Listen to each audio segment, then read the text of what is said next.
nito yung study area ni Pangulong Bongbong Marcos. Marami rin ditong pang-bagets na laro gaya ng bilyaran, Pac-Man arcade machine, board games, pati na racing simulator na madalas daw gamitin ni Presidential son Vincent Marcos. Overlooking dito ang palasyo ng Malacanang na ang pumapagitna ay Pasig River. Bago pinangalan ng Bahay Pangulo, tinawag muna itong Bahay Pangarap na tinirahan din ng mga nakaraang presidente. Pero pagkaupo ni Pangulong Marcos taong 2022, ni-renovate ang buong bahay. Puta. Problema daw noon sa lumang Bahay Pangarap, ang mga anay pati na baha. Tinaas namin yung elevation. So kahit na tumaas yung Pasig River, hindi na pumapasok yung tubig.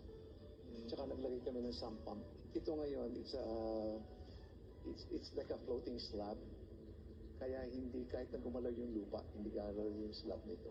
Sa tibay daw ngayon ng bagong Puta, disenyo ng Bahay ano. Pangulo, kaya na